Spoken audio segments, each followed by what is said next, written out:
What is the biggest betrayal of your life? The text wasn't meant for me. I'm staring at my phone at 11:47 p.m. on a Tuesday, 2 weeks before I'm supposed to walk down the aisle, and the message glowing on my screen is making my hands shake so violently I nearly drop the damn thing. Can't wait to feel you inside me again tomorrow while she's at the Morrison wedding shoot. Same hotel as last time? E. E as in Emma. As in my sister Emma. The phone number shows up as Jake's contact because we're all on the same family plan, a decision my parents made last Christmas to keep the family connected and save money. What a fucking joke. We're connected all right. I read it again, hoping the words will rearrange themselves into something that makes sense, something that doesn't feel like a sledgehammer to my chest. But they don't. The Morrison wedding, that's this Saturday. I've been shooting weddings for 6 years, and Jake always complains about being left alone on weekends. Apparently, he's found a solution. My finger hovers over Jake's name. I could call him right now. I could scream. I could demand answers. Instead, I screenshot the message with trembling fingers and scroll up through the message history I've never had reason to check before. 3 months ago, Sarah's picking up her dress tomorrow, perfect timing for us to finalize the honeymoon surprise winking face. 5 months ago, she's so stressed about the centerpieces. If only she knew what we were planning for her special day red heart. 8 months ago, I love you too. Can't wait until we don't have to hide anymore. 12 months ago, last night was incredible. I've never felt this way about anyone. Over a year. They've been doing this for over a fucking year. I'm sitting in Jake's and my living room, surrounded by wedding planning chaos. Table assignment cards are scattered across the coffee table in neat little piles. Emma's handwriting is on half of them because she volunteered to help, being the supportive maid of honor she is. The woman who's been fucking my fiancé wrote out the name cards for our wedding guests. The irony tastes like bile in my throat. I keep scrolling, piecing together a timeline that makes me want to vomit. Emma asking about the venue layout to help with decorations. Emma insisting on specific hotels for the out-of-town guests. Emma volunteering to handle the rehearsal dinner planning. Every helpful gesture was just intelligence gathering for their little operation. My phone buzzes. A response from Jake, the Marriott on 5th. Room 412. I'll get there by 2 p.m. It's 11:52 p.m. now. In 14 hours and 8 minutes, my fiancé will be inside my sister at the same hotel where we had our engagement party last year. The same hotel where I lost my virginity to him 4 years ago. I think about Emma, 25 years old with her perfect blonde hair and her Instagram-ready life. Emma, who cried when Jake proposed to me. I thought they were happy tears for her big sister. Turns out they were something else entirely. 200 people are coming to our wedding. The deposits are paid, the dress is hanging in my closet upstairs, and the photographer I hired to capture my special day, because obviously I can't shoot my own wedding, sent me a timeline this afternoon. But I'm a photographer too. I know how to tell a story with images, how to capture the perfect moment, how to reveal truth in a single frame. And I'm very, very good at my job. I don't sleep. How could I? Instead, I spend the hours between midnight and dawn doing what I do best, research and planning. My laptop screen illuminates the dark living room as I scroll through Emma's social media with forensic precision. Her Instagram tells a fascinating story when you know what to look for. That girl's trip to Napa 3 months ago? Jake told me he was visiting his college roommate in Sacramento that same weekend. Her spa day post from the Marriott downtown, there are 7 of them over the past year, always on days when I was shooting weddings. The worst part? I'm tagged in half her posts. Love my sister so much. Hashtag blessed with family, hashtag sisters forever from 2 weeks ago, right next to a photo of us picking up wedding favors together. The comments are nauseating. You girls are so close. Sister goals. Can't wait for the wedding. If they only knew. By 3 a.m., I've created a folder on my desktop labeled Morrison Wedding, my cover story if Jake checks my computer later. Inside, I'm actually organizing something else entirely. Screenshots, social media posts, credit card statements I can access from our joint account showing charges at the Marriott.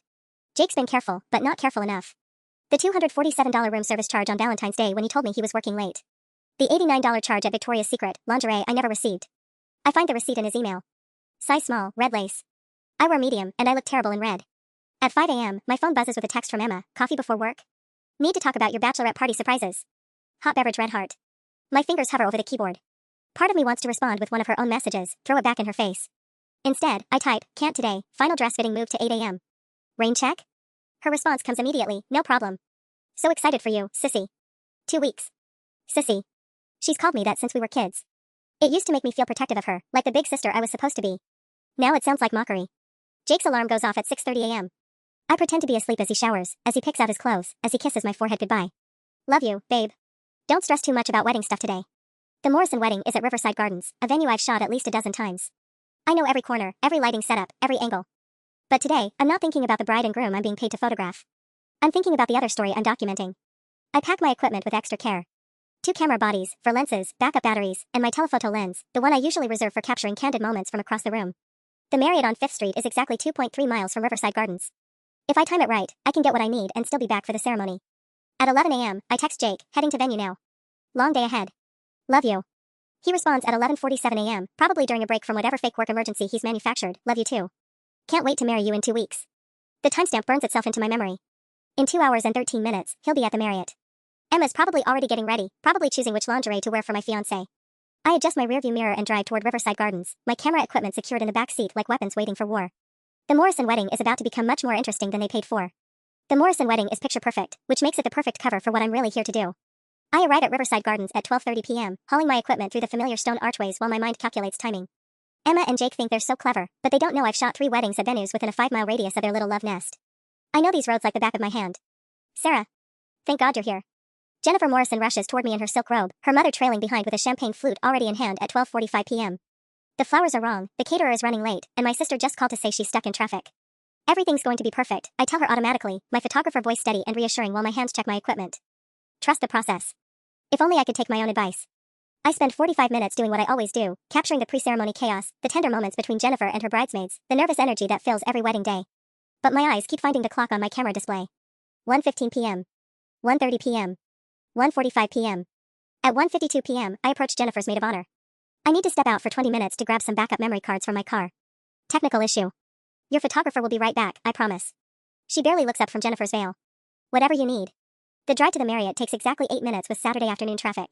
My hands are steady on the steering wheel, but my heart is hammering against my ribs like it's trying to escape. I park across the street with a clear view of the hotel entrance and check my phone, 2:03 p.m. I don't have to wait long. Emma's white BMW, the car our parents bought her for graduation, pulls into the valet circle at 2:11 p.m. She's wearing the sundress I complimented her on last weekend, the one that makes her look like the perfect young professional. Her hair is curled, makeup flawless. She's dressed up for him. My telephoto lens captures everything in brutal high definition. Emma checking her reflection in her phone camera. Emma smoothing her dress as she walks through the lobby doors. The timestamp on each photo burns like acid, 2:12 p.m., 2:13 p.m., 2:14 p.m. Jake's black Honda arrives at 2:18 p.m. He's wearing the blue button-down I bought him for his birthday, the one I told him makes his eyes look incredible. He's running his hands through his hair the way he does when he's nervous or excited. I know that gesture better than anyone, I've been watching him do it for 4 years. The photos keep clicking. Jake at 2:19 p.m., looking around the parking lot like he's checking for witnesses. Jake at 2:20 p.m., straightening his collar before walking inside. Jake at 2:21 p.m., disappearing through the same lobby doors Emma entered 10 minutes earlier. My camera's memory card now contains definitive proof that my fiancé and my sister are inside the Marriott on 5th Street at 2:21 p.m. on Saturday afternoon, exactly 14 days before our wedding. I sit in my car for another 5 minutes, letting the reality settle in my chest like lead. Then I drive back to Riverside Gardens, where Jennifer Morrison is waiting to marry the love of her life while completely unaware that her photographer has just documented the destruction of her own. Sorry about that, I tell the maid of honor at 2:41 p.m. Technical difficulties resolved.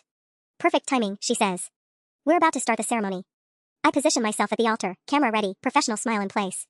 But as Jennifer walks down the aisle toward her future husband, all I can think about is room 412 and what's happening there right now. The photos on my memory card feel like grenades in my camera bag, just waiting for the right moment to explode. The Morrison ceremony is torture.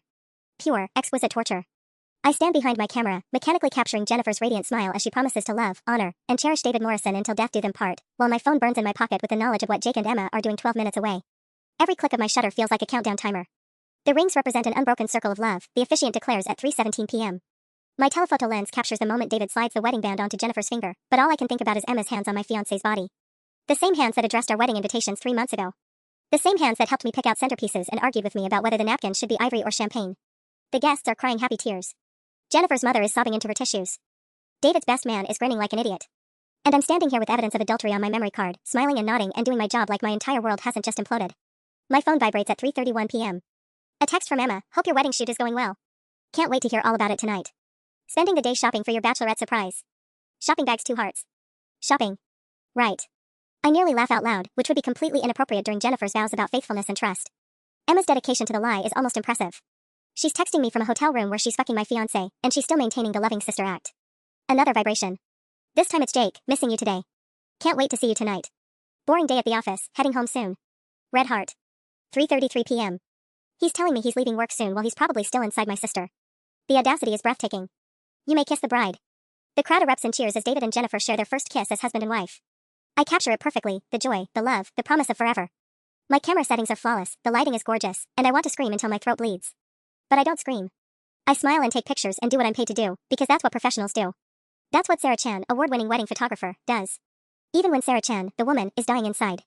During the cocktail hour, I step outside for what I tell everyone is a lighting check for the reception photos. Really, I need air that doesn't smell like celebration and fresh flowers and other people's happiness. That's when I see him. Jake's black Honda is pulling into the Riverside Gardens parking lot at 4:47 p.m. My blood turns to ice water. He's not supposed to be here. He's supposed to be safely at home or at his fake office emergency, nowhere near my work event. He parks and walks toward the venue entrance, and I watch through my telephoto lens as he approaches the front desk. I'm too far away to hear the conversation, but I can read body language like sheet music. He's asking about me. The receptionist is pointing toward the gardens where the cocktail hour is happening. Shit. Shit. I sprint back through the side entrance, my camera equipment bouncing against my hip, and nearly collide with a waiter carrying a tray of champagne flutes. Sarah. Jake's voice cuts across the garden at 4:52 p.m. There you are. He's walking toward me with that smile, the one that used to make my stomach flutter and now makes me nauseous. His hair is slightly messed up, his shirt has a tiny wrinkle near the collar, and there's something different about his cologne. It's stronger, like he sprayed extra to cover up someone else's perfume. Someone else's perfume. Emma's perfume. The vanilla and jasmine scent I helped her pick out for Christmas. What are you doing here? I managed to ask, my camera clutched against my chest like armor. Surprise. He reaches for me, and I force myself not to recoil. I finished up early and thought I'd come see my talented fiancé in action. Maybe steal a dance during the reception? He's been inside my sister for the last 2.5 hours, and now he wants to dance with me. The lie rolls off his tongue so smoothly I almost admire the craftsmanship. Almost. That's so sweet of you, I hear myself saying, the photographer mask sliding perfectly into place. But you know how I get during work mode. Maybe it's better if you head home? I'll probably be here until midnight with the reception shots. Jake's face falls just slightly, not because he's disappointed, but because he wasn't expecting resistance. He probably planned this whole surprise visit as an alibi, something to tell people later. Asterisk, of course, I wasn't at a hotel with Sarah's sister. I was at Sarah's wedding shoot, remember? Asterisk. Come on, babe. One dance? I drove all the way out here. His hand finds my waist, fingers settling exactly where they always do, and my skin crawls. Those same fingers were touching Emma less than an hour ago. Besides, I missed you today. The audacity is so staggering I actually feel dizzy. Mr. Chen? Jennifer Morrison appears at my elbow, radiant in her reception dress. I'm so sorry to interrupt, but could we get those family portraits now? The light is absolutely perfect. Of course. I turn to Jake with what I hope looks like apologetic regret instead of desperate relief. Duty calls. Rain check on that dance? Jake nods, but something flickers across his face. Suspicion? Annoyance? I'll just grab a drink at the bar and watch you work your magic. Fuck. He's not leaving. For the next hour, I shoot family portraits while acutely aware of Jake's presence 20 feet away. He's charming the other guests, complimenting the flowers, making small talk about wedding photography. Playing the supportive fiancé role to perfection while the scent of my sister's perfume still clings to his shirt. At 6:23 p.m., my phone buzzes with a text from Emma, just got home from shopping. Exhausted but found the perfect surprise for your bachelorette. Can't wait to see you tomorrow for brunch planning. Love you, sissy. 2 hearts. I glance at Jake, who's laughing at something the best man just said, completely relaxed and natural. They've coordinated their alibis perfectly. Emma's shopping trip and Jake's boring office day that ended early enough for a surprise visit to my work event. They're not just betraying me, they're good at it. During a break between portrait sessions, Jake approaches with 2 champagne flutes. Thought you might be thirsty. You look a little pale, babe. Everything okay? He's studying my face with a kind of attention that makes my pulse spike. Jake knows me well enough to read my moods, and I'm not sure how convincing my performance has been. Just tired. Long day, you know how it is. I accept the champagne but don't drink it. Actually, I should probably stick to water during work. Since when? Jake's eyebrows rise. You had champagne at the Rodriguez wedding last month. He's right, and the fact that he remembers such a specific detail while simultaneously fucking my sister makes my hands shake. I set the glass down on a nearby table before I drop it. Different venue policies, I lie smoothly. Some places are stricter about vendors drinking. Jake nods, but his eyes don't leave my face. You sure you're okay? You seem off. The word hangs between us like a loaded gun. Off. If only he knew how off things really are. Perfect actually, I say, raising my camera. Just focused on getting the perfect shots. You know how I am about my work. What I don't tell him is that I already got the perfect shots today. And they're going to destroy everything. The reception starts at 7 p.m., and Jake finally leaves at 7:43 p.m. after I convince him I'll be working until at least midnight. I watch his taillights disappear down the winding driveway and feel like I can breathe properly for the first time in 3 hours. But my relief is short-lived. At 8:15 p.m., while I'm capturing the father-daughter dance, my phone buzzes with a notification that makes my blood freeze. It's from our shared cloud storage account, the one Jake and I set up to automatically back up our photos. The one I completely forgot about until this exact moment. The Morrison wedding photos are uploading automatically, including the telephoto shots from the Marriott parking lot. My hands shake as I scroll through the cloud folder, watching file after file appear in real time. Morrison_wedding_001.jpg through Morrison_wedding_847.jpg, but nestled between Morrison_wedding_089.jpg and Morrison_wedding_090.jpg are the photos that will end my life as I know it. IMG_2847.jpg through IMG_2863.jpg. 16 photos of Jake and Emma arriving at the hotel, timestamped and geotagged and clear as fucking day. Jake has access to this account. He checks it sometimes when he wants to see my work. What if he logs in tonight? What if he's already logged in? I duck behind the DJ booth, fingers flying over my phone screen as I try to delete the photos from the cloud. But hotel Wi-Fi is spotty, and each deletion is taking forever to process. Guests are looking around for their photographer, and I'm crouched behind speakers having a technological panic attack. Sarah? Jennifer's voice cuts through my crisis. We're ready for the cake cutting. 2 minutes. I call back, still frantically deleting files. Morrison_wedding_090.jpg through Morrison_wedding_847.jpg are safe. It's just those 16 photos from 2:11 p.m. to 2:25 p.m. that could destroy everything before I'm ready. My phone shows the files as deletion pending when the Wi-Fi cuts out completely. Perfect. Just fucking perfect. I plaster on my professional smile and spend the next hour capturing Jennifer and David's cake cutting, their first dance, the bouquet toss, all while my phone burns in my pocket like a ticking bomb. Every few minutes, I check the cloud storage, but the Wi-Fi is too weak to confirm whether my deletions went through. At 9:47 p.m., during the reception dinner, I get a text from Jake, home safe. Thanks for letting me crash your work event. You were amazing as always. Love you. Standard post-cheating guilt text, I realize. He's overcompensating, being extra sweet because he spent the afternoon inside my sister and now feels bad about it. The psychology is almost textbook. But then, at 10:23 p.m., another text, by the way, tried to check out those Morrison pics you took today. Cloud storage seems glitchy. Are you having upload issues? My heart stops beating for approximately 3 seconds. He tried to access the photos. The photos that may or may not have been successfully deleted. The photos that would show him I was at the Marriott at exactly the time he and Emma were there. I type back with trembling fingers, yeah, venue Wi-Fi is terrible. We'll upload properly tomorrow. His response comes immediately, no worries. Can't wait to see them. You always capture the best moments. The irony tastes like copper in my mouth. I did capture the best moments today. Just not the ones he's expecting. At 11:15 p.m., the reception is winding down and I'm packing my equipment when my phone finally connects to stronger Wi-Fi. The cloud storage loads, and my heart pounds as I scroll through the Morrison wedding folder. The files are still there. All 16 incriminating photos, timestamps intact, deletion failed. And according to the access log, Jake viewed the folder at 10:21 p.m. 2 minutes before his text about glitchy cloud storage. He saw them. He knows that I know. The game just changed completely. I drive home from the Morrison wedding in complete silence, my hands gripping the steering wheel so tightly my knuckles have gone white. The dashboard clock reads 12:17 a.m., and every minute that passes feels like I'm driving toward my own execution. Jake knows. He has to know. The access log doesn't lie, he viewed those photos at 10:21 p.m., then texted me 2 minutes later about glitchy cloud storage. That's not a coincidence. That's strategy. But here's what's eating me alive, if he knows that I know, why isn't he calling? Why isn't he racing to the venue to confront me? Why the casual text about upload issues? Unless he's planning something too. Our house is dark when I pull into the driveway at 12:34 a.m. Jake's Honda is parked in its usual spot, and there's a single light on in our bedroom window. Normal. Everything looks completely, perfectly normal, which somehow makes it 10 times more terrifying. I sit in my car for 3 full minutes, camera equipment heavy in the back seat, trying to figure out what the hell I'm walking into. Is he awake? Is he pretending to sleep? Is Emma in there with him? That last thought makes my stomach lurch so violently I have to grip the door handle to steady myself. Surely he wouldn't bring her here. Surely even Jake has some boundaries left. The front door is unlocked, which is typical for Jake but feels ominous tonight. I slip inside as quietly as possible, leaving my camera bag by the entrance, and listen for sounds from upstairs. Nothing. Just the familiar hum of our refrigerator and the distant sound of late-night traffic. I creep up the stairs, avoiding the third step that always creaks, and pause outside our bedroom door. It's cracked open about 2 inches, and I can see Jake's shape under the covers. His breathing sounds deep and even, either he's actually asleep, or he's an even better actor than I thought. My phone buzzes in my pocket, nearly giving me a heart attack. A text from Emma, can't sleep. Keep thinking about your big day. 2 weeks, sissy. Are you excited or nervous? Smiling face with hard eyes ring. It's 12:41 a.m. She's texting me at 12:41 a.m., 10 hours after fucking my fiancé, asking if I'm excited about my wedding. I stare at the message until the words blur together, then I do something that surprises even me, I respond. Both. Can't turn my brain off. Everything feels so surreal.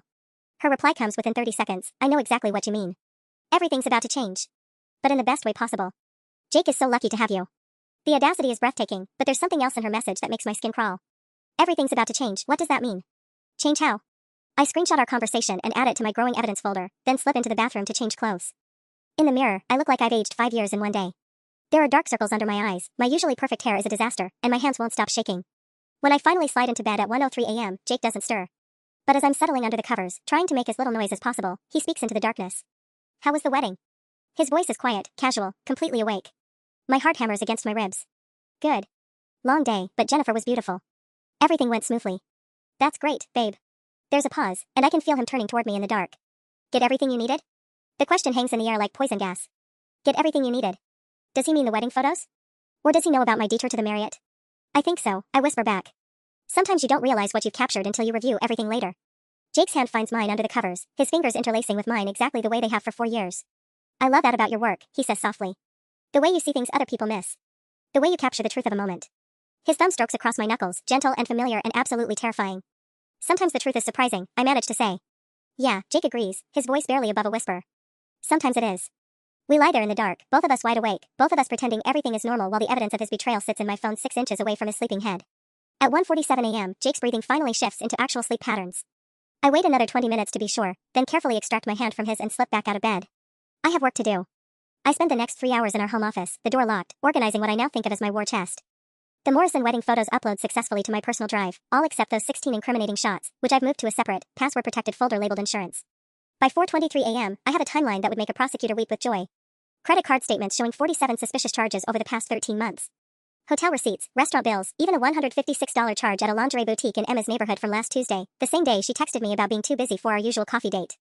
But the real revelation comes when I cross-reference Jake's work calendar with Emma's social media posts. Jake told me he was attending a mandatory training seminar in Portland on March 15th. Emma posted Instagram stories from a solo retreat weekend at a cabin in Oregon the same dates. The metadata on her photos shows they were taken at Crater Lake Lodge, exactly where Jake's company holds their annual retreats. They weren't just having an affair. They were taking vacations together. My hands shake as I scroll through more evidence. The Valentine's Day work dinner when Jake came home smelling like Emma's perfume. The Memorial Day weekend when he suddenly had to help his brother move while Emma was mysteriously offline for 3 days. The 4th of July when Jake got food poisoning and couldn't come to our family barbecue, where Emma also called in sick at the last minute. Every major holiday for over a year. Every important family gathering. They'd been orchestrating their absences so they could be together while I played the understanding fiancé, making excuses for Jake to my parents, defending him when Mom wondered aloud why he seemed so distant lately. At 4:51 a.m., I find the smoking gun. Buried in Jake's email, our accounts are linked for shared bills, is a confirmation for a couple's massage at the Sanctuary Spa for next Thursday. 2 days before our wedding. The appointment is under the name Mr. and Mrs. Morrison, cute inside joke, probably, since I was shooting the Morrison wedding when they were fucking yesterday. But here's the detail that makes me see red. The massage package is called the Honeymoon Escape, and it includes champagne, chocolate-covered strawberries, and access to the private couple suite for 4 hours. They're having a pre-honeymoon. While I'm running around handling last-minute wedding details, they're planning to spend Thursday afternoon at a spa, pretending to be married to each other. I screenshot everything, my rage crystallizing into something cold and precise. They want to play house? Perfect. I'll give them the most memorable wedding gift in family history. At 5:17 a.m., I hear Jake stirring upstairs. The shower turns on, which means he'll be down for coffee by 5:45 a.m. His routine never varies. I have 28 minutes to look normal. But as I'm closing files and clearing my browser history, my phone buzzes with a text that stops my heart cold. It's from Mom. Honey, can we talk today? Just you and me. There are some things we need to discuss before the wedding. Important things. The timestamp reads 5:19 a.m. My mother is texting me before dawn about important things we need to discuss. Things that can't wait 13 more days. My fingers tremble as I scroll up through our recent message history, looking for clues I might have missed. 2 weeks ago, Mom asked if I was completely sure about Jake. Last month, she made a weird comment about Emma seeming stressed lately. 3 weeks ago, she suggested I might want a longer engagement, just to be certain. Oh my god. She knows. My mother knows about the affair, and she's been trying to warn me without actually saying it. The shower upstairs shuts off at 5:33 a.m. Jake will be downstairs in 12 minutes, expecting normal Sunday morning Sarah. Coffee and newspaper Sarah. Blissfully ignorant bride-to-be Sarah. Instead, he's going to get the Sarah who just realized her entire family has been lying to her face for over a year. I text Mom back with steady fingers, yes. We definitely need to talk. Today. Her response comes immediately, like she's been waiting by her phone. Thank you, sweetheart. This conversation is long overdue. The coffee shop Mom chooses is 40 minutes away from our house, in a part of town where we'd never accidentally run into Jake or Emma. That alone tells me everything I need to know about how serious this conversation is going to be. I arrive at Cornerstone Cafe at 9:17 a.m., my hands still shaking from the most surreal morning of my life. Jake made me pancakes, actual pancakes with fresh blueberries, and kept asking if I felt okay because I looked pale and distant. The whole time, his phone was buzzing with texts he kept flipping face down without reading.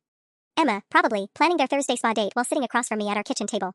Mom is already here, nursing a black coffee in a corner booth with her back to the wall. She looks like she hasn't slept in weeks. When she sees me, her face crumples with something that looks like relief mixed with dread. Sarah, honey. She stands to hug me, and I catch a whiff of her anxiety. She's wearing too much perfume, which she only does when she's nervous. Thank you for coming. Of course. I slide into the booth across from her, studying her face. Mom, what's going on? You're scaring me. She fidgets with her coffee cup, rotating it in perfect quarter turns. There's no easy way to say this, sweetheart. Your father and I, we've been aware of some things. About Jake. About Emma. For longer than we should have stayed quiet. The words hit me like physical blows, even though I was expecting them. Hearing it confirmed out loud makes it real in a way that all my detective work couldn't. How long? My voice sounds strange, like it's coming from someone else. 8 months. Mom's eyes fill with tears. Maybe 9. I saw them together at the Riverside Mall when Jake was supposed to be at work and Emma was supposed to be at her book club. It was obvious what was happening between them.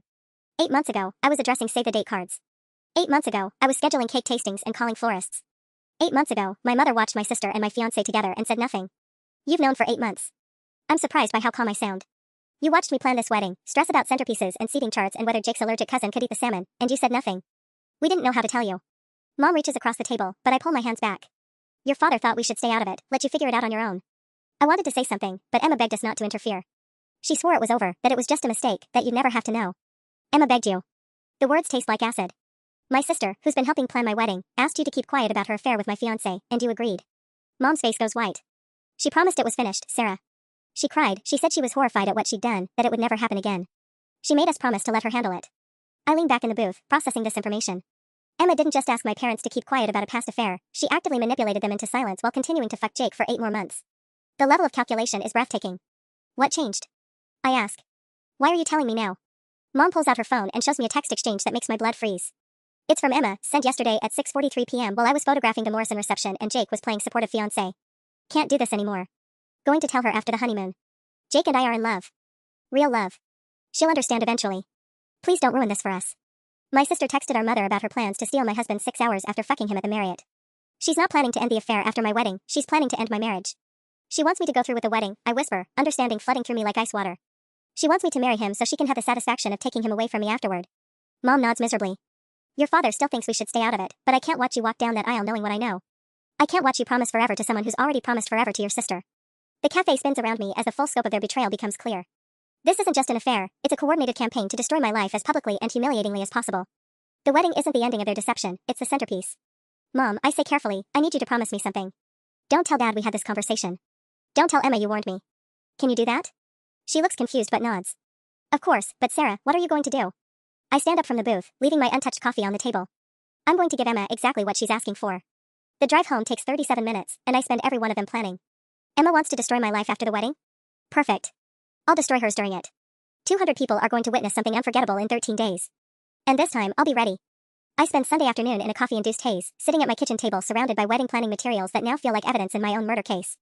Jake is at his brother's house helping with yard work, another lie that I don't even bother questioning anymore. The house feels different when he's not here, like I can finally think clearly without his presence suffocating me. At 2:47 p.m., my phone rings. Emma's name lights up the screen with that stupid heart emoji I added next to her contact months ago. For a split second, I consider letting it go to voicemail, but then I remember what Mom told me this morning. Emma thinks she's in control of this situation. She thinks she's the puppet master pulling everyone's strings. Time to cut a few strings. Hey, sissy. Emma's voice is bright and cheerful, like she didn't spend yesterday afternoon fucking my fiancé. Are you free for a quick chat? I'm finalizing some bachelorette party details, and I need your input on timing. Of course, I say, forcing enthusiasm into my voice. I love that you're handling all of this. I don't know what I'd do without my maid of honor. The words taste like poison, but Emma eats them up. Ah, you're the best. Okay, so I was thinking we could do the spa day on Thursday instead of Friday. I found this amazing place called Sanctuary Spa that has a special package deal, and Thursday is the only day they have availability. My blood turns to ice. Sanctuary Spa. The same place where she and Jake have their couples massage booked for Thursday afternoon. She's not just planning my bachelorette party, she's scheduling it around her affair. Thursday works perfectly, I lie smoothly. What time were you thinking? Well, that's the thing. The package is only available from 2 p.m. to 6 p.m., but I know it's cutting it close with all your wedding prep. Are you okay with a shorter bachelorette celebration? She's asking me to approve a 4-hour window that perfectly coincides with her honeymoon escape booking. The audacity is so breathtaking I actually have to grip the edge of my kitchen table to stay upright. Emma, that's so sweet of you to work around my crazy schedule. Thursday afternoon is perfect. Will you be able to make it, though? I know you've been so busy lately. There's a tiny pause, just half a second, before she responds. Of course. I wouldn't miss it for the world. This is all about celebrating you, Sarah. Everything I'm doing is for you. Everything she's doing is for me. Right. I have one tiny favor to ask, though, Emma continues, her voice taking on that wheedling tone she's used since we were kids. Would it be weird if we invited Mom? I know bachelorette parties are usually just friends, but she's been so stressed about the wedding, and I thought it might be nice to include her. My mother. The woman who's known about the affair for 8 months. Emma wants Mom at my bachelorette party, probably to keep her from having any more guilty conversations with me. It's a power move disguised as family bonding. That's such a thoughtful idea, I tell her. Mom would love that. You're always thinking of everyone else, Em. I'm so lucky to have you as my sister. I love you too, sissy. More than you know. Her voice gets soft, almost wistful. Everything's going to work out exactly the way it's supposed to. Trust me. After she hangs up, I sit in my empty kitchen staring at my phone for a full 5 minutes. Emma just scheduled my bachelorette party around her affair, invited our complicit mother to babysit me while she fucks my fiancé, and told me to trust her that everything will work out the way it's supposed to. She's not just betraying me, she's orchestrating it like a goddamn symphony. But here's what Emma doesn't know. I've been photographing weddings for 6 years.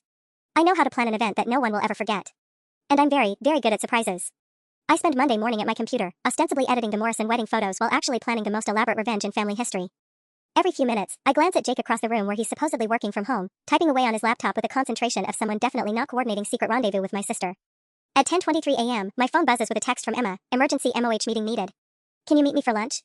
Found the perfect surprise for your reception. Party popper. Another perfect surprise. I'm starting to hate that word. Absolutely. Noon at Bistro 42? I text back, choosing the restaurant where Jake proposed to me 2 years ago. If Emma wants to play games, we'll play them on my turf. Jake looks up from his laptop when I start getting dressed. Going somewhere special? You look nice. I'm wearing the blue sundress he complimented me on last month, the same shade as the shirt he wore to fuck my sister on Saturday. Lunch with Emma. Wedding planning stuff. Tell her I said hi, he says with a smile that doesn't reach his eyes. You two have been spending a lot of time together lately. The comment feels loaded, like he's fishing for information. Does he suspect I know something?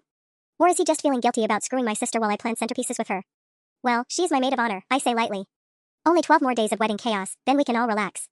Jake's fingers pause over his keyboard for just a moment. Yeah. 12 more days. Bistro 42 is packed when I arrive at 11:57 a.m., but Emma has somehow secured our old corner table, the same one where Jake nervously stumbled through his proposal speech while I pretended to be surprised. The irony tastes like week-old coffee. Sarah. Emma jumps up to hug me, and I catch a whiff of her perfume.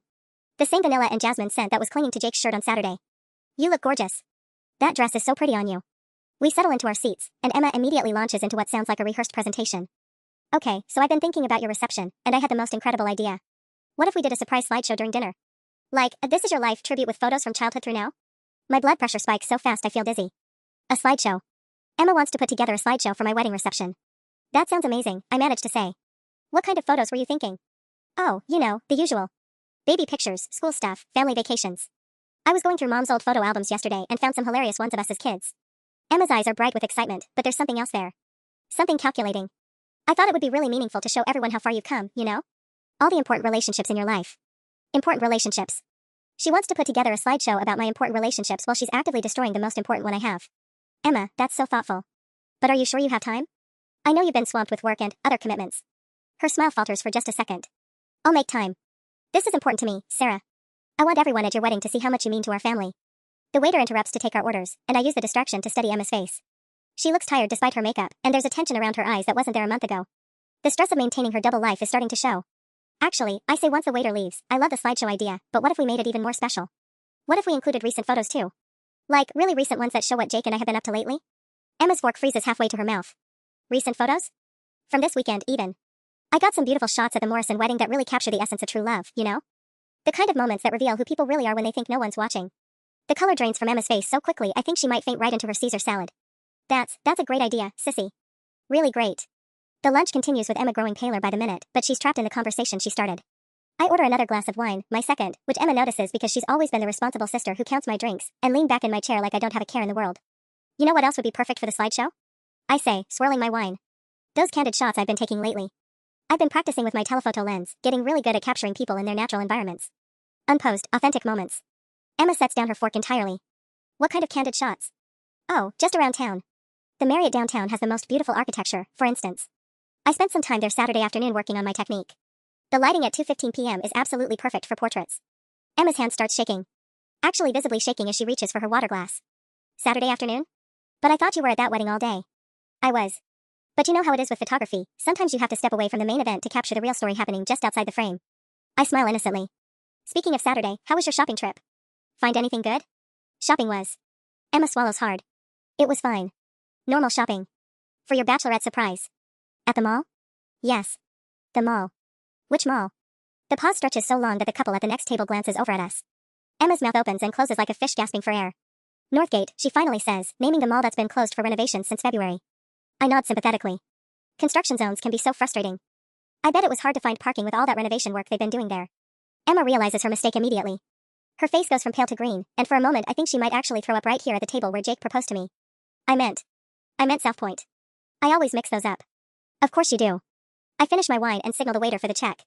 Well, I'm so excited about this slideshow idea, Em. And Thursday spa day sounds absolutely perfect. You're such an amazing sister, always putting my needs first. Emma's laugh sounds like breaking glass. That's what sisters do. Exactly. We always know what the other one is really up to, don't we? It's like we're connected. I lean forward conspiratorially. Sometimes I feel like I can sense when you're doing something important, you know? Like Saturday afternoon, I had this weird feeling that you were having some kind of significant experience. Isn't that strange? Very strange, Emma whispers. I pay the check with cash. I don't want this lunch showing up on credit card statements that Jake might see, and stand to leave. Emma remains frozen in her chair, staring at the table like it holds the secrets of the universe. Emma? You okay? You look like you've seen a ghost. She looks up at me with eyes that are suddenly much older than 25. Sarah, You what? The moment hangs between us like a blade. This is it. This is where she could confess everything, throw herself on my mercy, beg for forgiveness. This is where she could choose her sister over her sister's fiancé. Instead, she forces a smile and stands up. I love you, sissy. No matter what happens, remember that I love you. I love you too, Emma. The words are true, which somehow makes everything worse. See you Thursday for the spa day. I can't wait to see what surprises you have planned. As I walk to my car, I can feel Emma watching me through the restaurant window. My phone buzzes with a text before I even reach the parking lot. It's from Jake. How was lunch? Everything okay? Emma seemed upset when she called just now. She called him. Before I even got to my car, she called him. I text back, lunch was perfect. Just wedding planning stress, you know how it is. Emma's working so hard to make everything special for us. His response comes immediately, she's a good sister. We're lucky to have her. Lucky to have her. I sit in my car in the Bistro 42 parking lot, staring at that text until the words blur together. Jake thinks we're lucky to have Emma.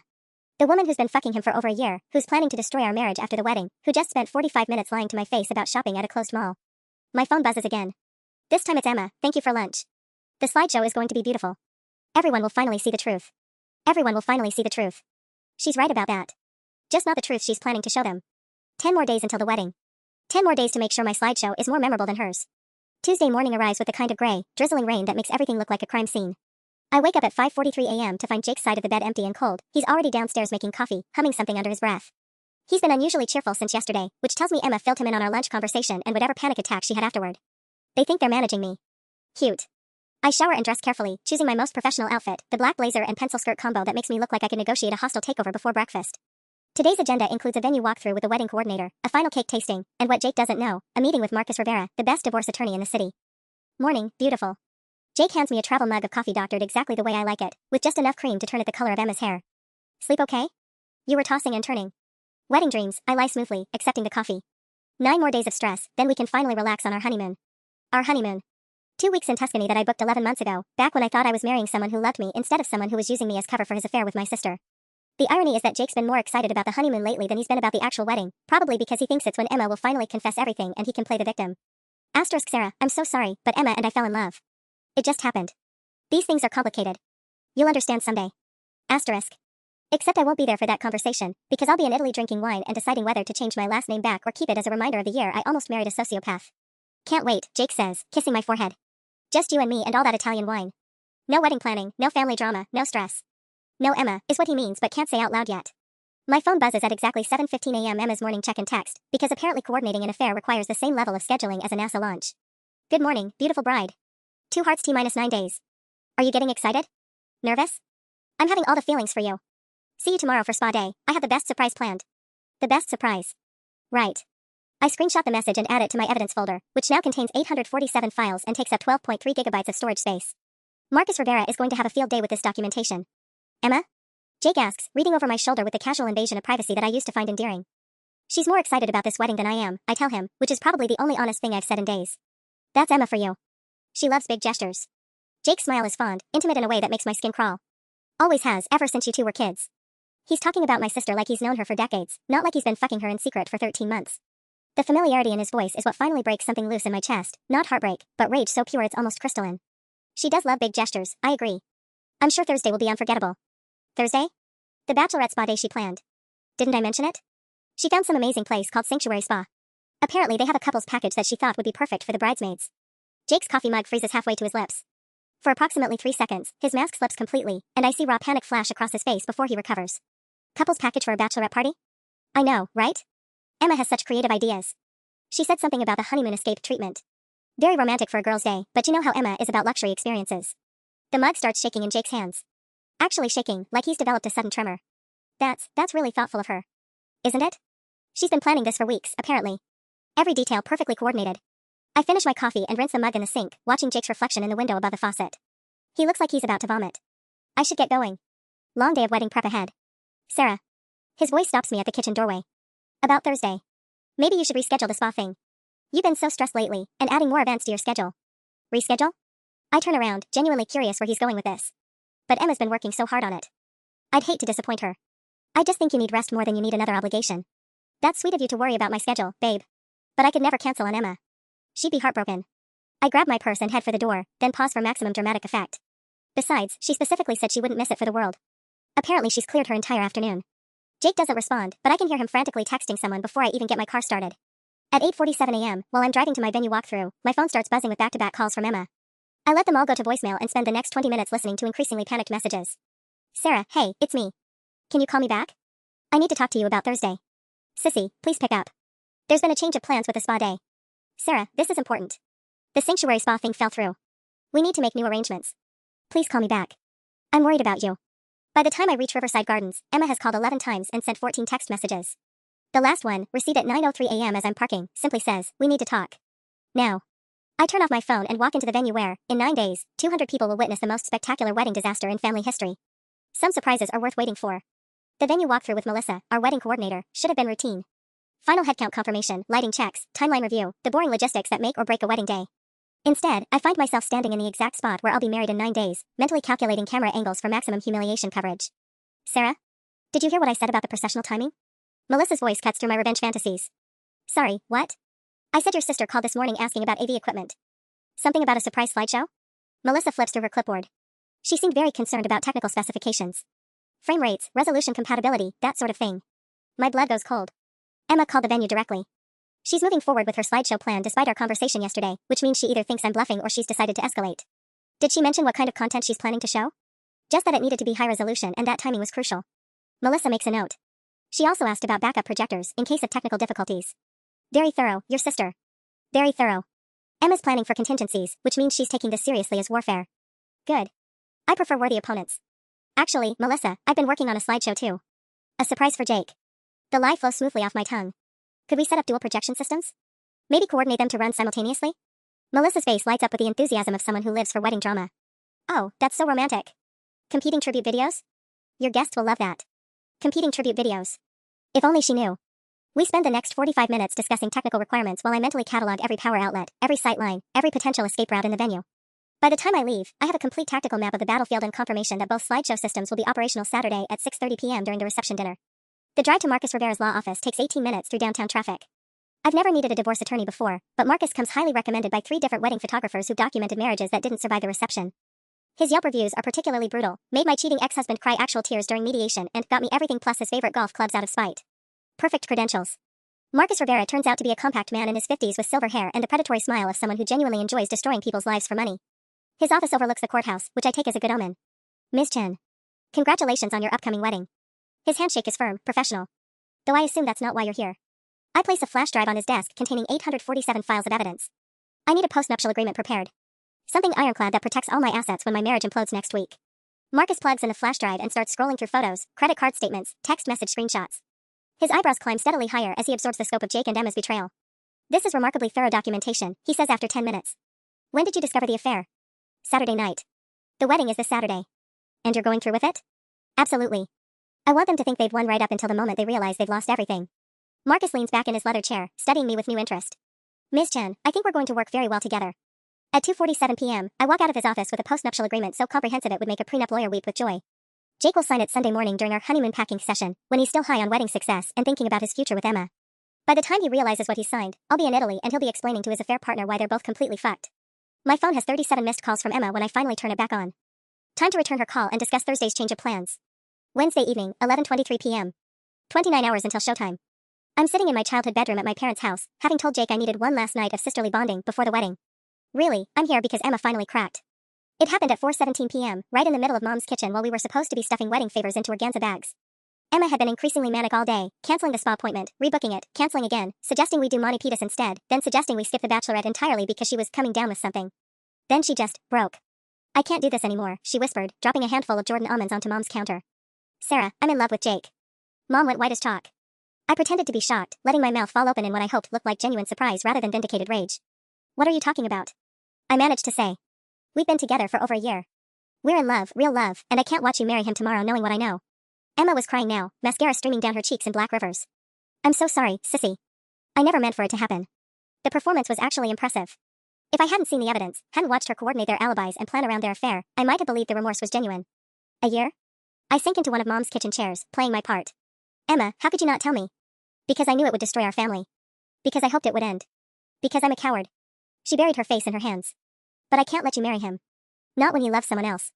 Mom was clutching her coffee mug like a life preserver, saying nothing. The complicit silence she'd maintained for 8 months was finally cracking under the weight of Emma's confession. Does he know you're telling me this? I asked. Emma shook her head. He thinks we should wait until after your honeymoon. Let you have your perfect day, then explain everything when you get back from Italy. But Sarah, that's not fair to you.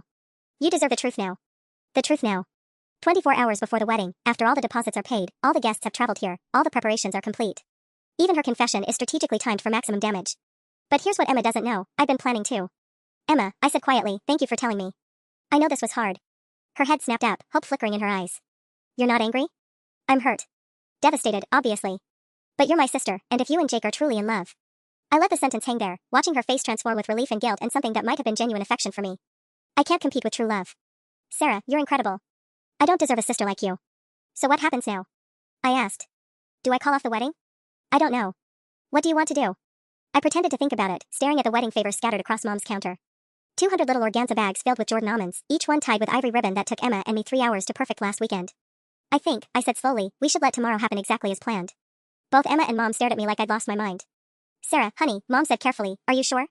Maybe we should postpone, give everyone time to process. No. I stood up, decision made. Everyone's already here. The venue is paid for. 200 people are expecting a wedding. I looked directly at Emma. Besides, you're right. Everyone deserves to know the truth. Emma's relief was so profound she actually sagged against the kitchen counter. Thank you, she whispered. I promise we'll make this as easy as possible for you. Oh, Emma, I said, pulling her into a hug that felt like saying goodbye to my sister forever. I'm going to make sure tomorrow is absolutely unforgettable. Now, sitting in my old bedroom surrounded by childhood photos and participation trophies, I make my final preparations. Tomorrow at 6:30 p.m., during the reception dinner, Marcus Rivera's slideshow will play on the main projection screen while Emma's plays on the backup system. Marcus really outdid himself. 47 slides of evidence, perfectly timed to music, with timestamps and locations and credit card receipts. Every hotel meetup, every lie, every coordinated alibi, laid out like a prosecutor's closing argument. The finale features Saturday's photos from the Marriott parking lot, along with text messages from both their phones that Marcus's investigator retrieved this afternoon. Emma thinks she's confessing to save me from marrying Jake. She has no idea she just confessed to planning my public humiliation. My phone buzzes at 11:47 p.m. A text from Jake, missing you tonight. Can't wait to marry you tomorrow. You're going to be the most beautiful bride in the world. I screenshot it and add it to the folder labeled Evidence Final. Tomorrow, Jake Morrison will marry Sarah Chen in front of 200 guests. And then 200 guests will watch their marriage implode in real time, courtesy of a slideshow that will make the Morrison wedding photos look like a warm-up act. Some truths are worth waiting for. The biggest betrayal of my life ends tomorrow at 6:30 p.m. I can hardly wait.